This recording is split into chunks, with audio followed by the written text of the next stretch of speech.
was pretty far off the pace. And so I was pretty irritated after the first moto, and we made some big bike changes. And I got a good start in the second moto too. I mean, I had a good jump in the first one, and I was actually good until going into the first corner, and somebody from the inside pushed me out. So I kind of got swallowed up a little bit. But the second moto, I was able to get the whole shot and lead some laps, and it felt good to run up there with those guys. I mean, that's where I feel like I belong, and it's frustrating that we're on the fourth round now, and that's my second moto podium. So we're getting better, and we learned a lot today. I'm excited to race here again on Monday. I really like this track. It's probably my favorite one on the circuit, so I'm excited to go at it again on Monday. Awesome. Jeremy, you were able to go and get your first 1-1 of the season today. You've got 3 overall victories in a row now, 12-point lead in the championship, I believe, and the red plate's now in your hands. So how do you feel about getting the red plate and to be in the position that you are heading into the remainder of the season?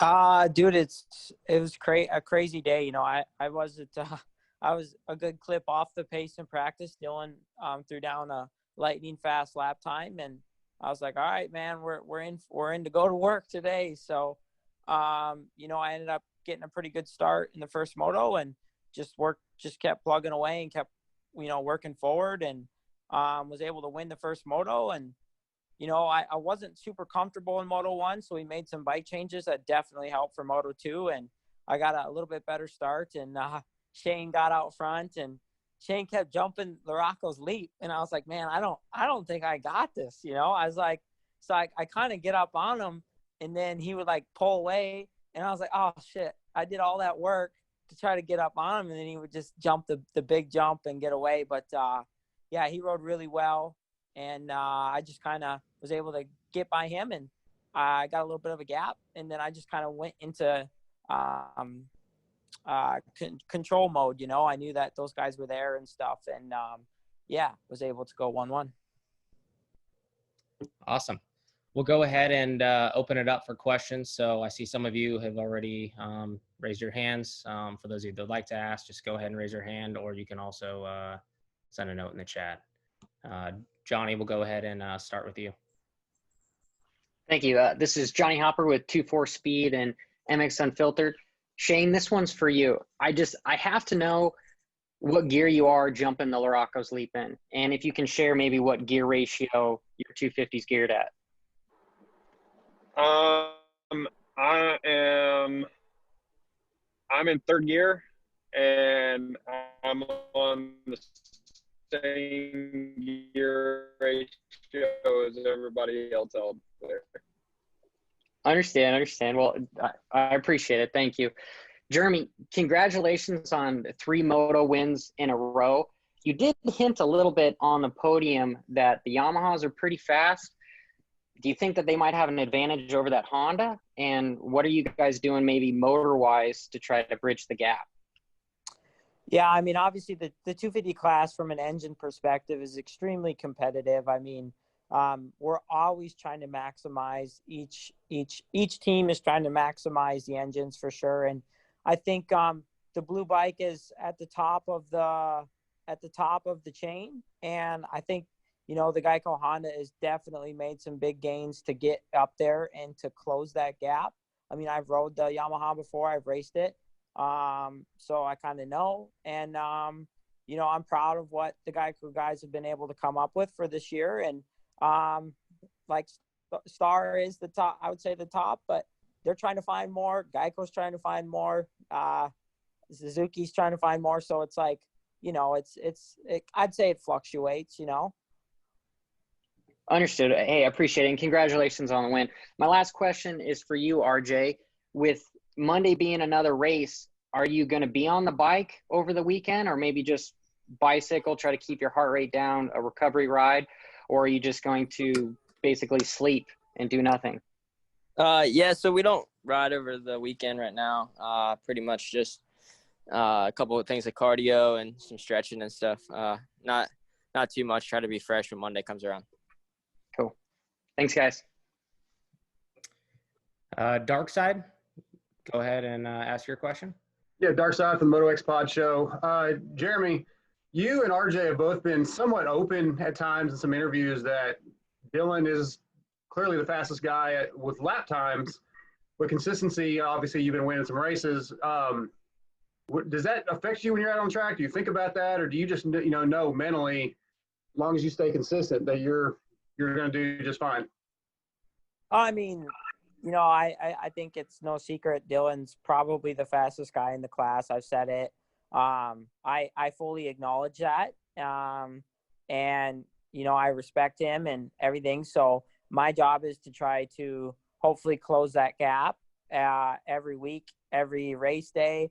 So, I think he was probably still the fastest guy today as far as, in the second moto. So I'm just trying to close that gap. That's all. Right on. RJ, this is for you. A lot of times when we're watching on TV and we see things happen in a race, we're like blown away by how gnarly a particular instance is, and the riders don't even remember it. Can you walk us through that pass on Jet in the first moto? Do you remember that? Oh, yeah. That was a good – so I knew I kind of had to make it happen, and I only had a couple spots on the track that I was able to kind of send it a little bit farther. And coming down that it was after the big triple up, left-hander, it dropped back down, right? Yeah. Yep. Yeah. So I honestly expected him to let off a little bit earlier than what he did. But, yeah, we were coming down that thing way too fast for how the track was right there. Somehow we both held on to it, and he even still tried to make the turn, which was pretty impressive. And I was like, dude, we're complete. Like, I'm maxed out right now. But, yeah, that was a little close. Even the one with Master Pole, I kind of bonsai'd through the inside, had no shot of making the rut. I don't know if they showed that or not, but just kind of – just trying to make it fast as I could. Wow, it was impressive for sure. Shane, last one. Maybe some of us aren't giving you enough credit for where you are in points and, where you are in the chase right now, but does that give you any extra motivation that we're not talking about you necessarily as much as the other guys? I'm not really sure. This is still my best outdoor season that I've had. I expect a little more of myself. I think we all do, but it's I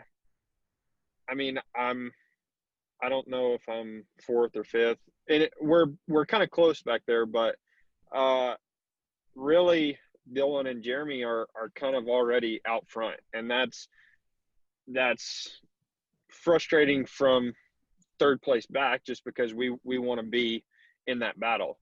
But for me, it's like I'm still learning a lot this year with switching teams, with this new bike and stuff. So it's going it's going well, but I can't be getting eighth places. Like that's kind of the frustrating part. So I feel like today was better for me in the second moto. Qualifying, I've been better. I've been a lot more consistent, but first moto was horrible and embarrassing, but second moto it was a lot better. We made a lot of progress, and especially for getting to race this track again on Monday. So that's I think we're in a good position. I think that with good starts, I can run with those guys, and I feel like I have the speed and the fitness. So I don't know whether yes or no to your question, but I feel good about where we are, and I feel like we still have some room to improve. All right, thanks. Anton? Cool. Michael Antonovich, Swap Moto Live. These first questions are for Jeremy. Jeremy, in the first moto, you had Ty Masterpool in front of you for the majority of it. Ty hasn't been around for a while, got the whole shot, and was leading away. For him being so young and you having so much experience, what was your mindset? Did you know, like, hey, he's a young kid, he's going to get worn down? Or was it nice to have someone new to chase after always being around all the other guys? Well, honestly, when I saw that blue bike up there, I was like, God, I know Dylan was behind me, so I don't think that was Dylan, but I thought it was Shane at first. And then I realized that it was Masterpool. I was like, the 41, I think that's the Masterpool. So he was going really fast. And yeah, he's for just coming off the couch or whatever from like a broken leg and way to get out there and rip a whole shot. And just basically he had 10 seconds on us like right off the bat. So that was impressive. And then I was just trying to do what I could to try to get him. And I think he made a pretty big mistake out in the back, kind of by the mechanics area, kind of out over on that side of the track. And then I was able to kind of get up on him. And then I don't know if he got a little tired or what, but I was able to kind of get by him. Okay. Second thing was compared to the two Loretta's races and then Ironman last week, this track wasn't dissed as deep. It wasn't, so power robbing on the bikes and everything, especially up at the top part. It seemed like you guys were on a harder base. Was that nice for you on the motorcycle not to have it so bogged down all the time by all the heavy dirt?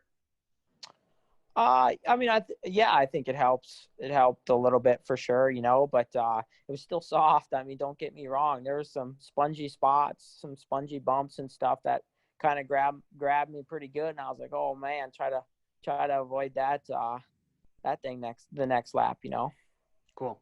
For RJ, I was standing next to the leap in the second moto when Dylan went over your head and thought that pass was just wild, especially because you had been trying to fend him off for a bit. What goes through your mind when you know you're not able to do something and someone else is, so you have to block them, but also you have to run that risk of, is he going to land on me or not? Like, how close can you cut it? Honestly, man, I didn't even know they were hitting it. That's the thing that was kind of tough because we were so far. I was so far back right off the start. Like, I was trying to make passes, and I never really noticed anyone jumping it. And I knew Dylan was coming pretty fast. And just so happens that, I made him a little mistake, I think, coming up to the leap. And, I heard his bike, so I knew it was coming. I was hoping he would have let off, but then I kind of did a peek over and I seen he was up there. So it was just kind of like, all right, that's about 2 seconds a lap that I'm trying to make up. And yeah, it just wasn't going to happen. Cool. Thanks, guys. Mathis, your turn. Two questions for Shane and one for Jeremy. First up, Shane, last week Dylan made a comment about the first turn. He wasn't happy with you. He was going to talk to you about that. I watched it a few times. I didn't really see anything wrong with what you did, but did Dylan say anything to you? Did you rewatch it? Did you guys have any talk about that? No, he didn't say anything to me, but I don't really see the reason to, because that was I don't really think you could say that was my fault, but it was like I made a mistake and he ran into me. So it was weird though, because like the inside of the track there, it was like it wasn't part of the track, like it didn't get ripped or something. And so it was just like dry, hard packed dirt. Well, when I hit that, it just kind of spun out, and before I could get it corrected, I got hit from behind. So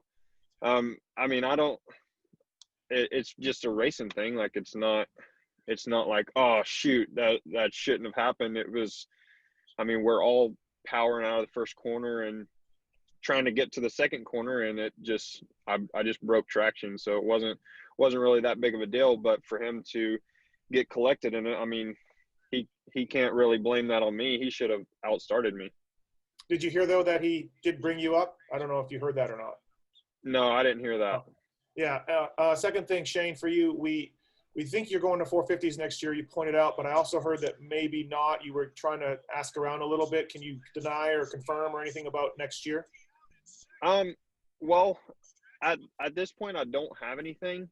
AMA as well as Feld have kind of brought up an issue of like they might change the rule for this year. And for me, I'm just ready to kind of move on, really, if there's an opportunity. But we're working on 450 stuff right now, and we're not really counting on anything to happen with the rule. But if something does, I'm not really sure if that would change kind of what we're working towards. Cool. Thank you. A question for Jeremy. Jeremy, you won 2 titles for 250 Nationals, and you had your back injury. You've won a bunch now. Where are you at in 2020 to the old J-Mart on the Star Yamaha winning national championships? Where would you put yourself compared to that, Jeremy? Oh man, I would say I'm smarter, like as like a rider from a mental standpoint, and from certain stuff I'm smarter for sure. I think can I say like my fitness was as good as it was in 2015? No, I'll be honest with that, it's not.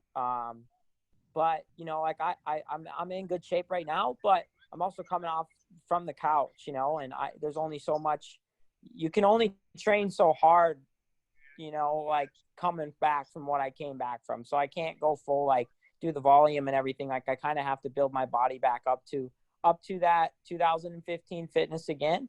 So I would say I'm maybe a little bit more crafty as far as you know, racing and stuff, but that's kind of a tough question to give you a legit answer on. Thank you. Mitch, go ahead and ask your question. Mitch Kendra from Racer X. Jeremy, kind of another body-related question to you. I know you kind of talked about it a little bit earlier with your back overheating. Obviously, it wasn't super hot today, but with the back-to-back races between now and Monday, you know, it's a quick turnaround. We saw you do this for Salt Lake City Supercross, but is there anything you're going to do differently? Are you nervous at all about the quick turnaround, or just what's your thoughts? How are you going to approach this? No, next 2 days of recovery? I'm definitely not nervous about the quick turnaround at all. I mean, I tell you what, usually on Monday or Tuesday, we're out doing some training or doing some motos, and everyone feels it a little bit, no doubt. If they say they don't, I promise you they're probably lying a little bit. But I'd rather be out on the racetrack suffering and being a little tired than going in to ride a dry practice track during the week, you know? And is there anything you can take? I mean, obviously we had the 2 Loretta Lynn's back to back. Is there anything you can take from today's race? And like you said, you're a little bit off the pace. Is there anything you can work on specifically, or not work on, but focus on for Monday? Is there anything you can look at? Hey, we can change this here to be better, or we can do this here to be better? Yeah, definitely. You know, like obviously, you know, I think Dylan is coming on pretty strong in that second moto. So we just, you know, I got to find more. So that's my goal right now. Cool. Thanks. Weege? Yeah, thanks, Jason from Racer X. Jeremy, first one is for you. Was there any point of managing energy knowing that there was a doubleheader? It doesn't sound like you're too concerned with it, but you didn't pull giant leads in either moto. Were you thinking about that at all to just ride within yourself? I mean, I'd say, like, for me, it's like, you know, these guys are really good, so it's hard to get a big lead on all the guys that are running up front in each moto, like Moto 1 or Moto 2. But for sure, I mean, I don't, you know, like if I can win by 20 some seconds, great. But I just don't really care to win by 20 seconds, you know, or I don't like I'm also working hard to maintain what the gap that I do get. But, you know, for me, it's like, it's more about just being smart and you know, riding hard at the right times, and then just kind of maybe managing a little bit, you know?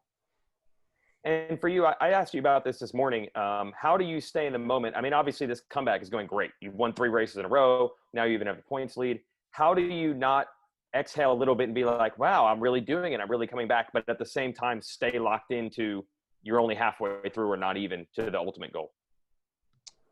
I mean, guys, what is this, the 4th round? Yeah. So we're 4 rounds in, and we still got a lot of racing left. And, you know, the grind doesn't stop, right? Like, everybody's got a job and they got to show up. You know, they get a couple days off during the week if you don't work on the weekends, and then you get back to work. So I like being able to work kind of in a way for myself. Like I said, working at that dealership, man, it opened up my eyes pretty big. So dude, it's yeah, I'm excited to be able to kind of benefit myself, if you could say. And my last question is for RJ. So RJ, you said the goal is to be a podium guy almost every week. You were, and then last week, just some crashes, you were off the box. So what was your motivation this week to try to come and prove that you could get back up there? That's for RJ.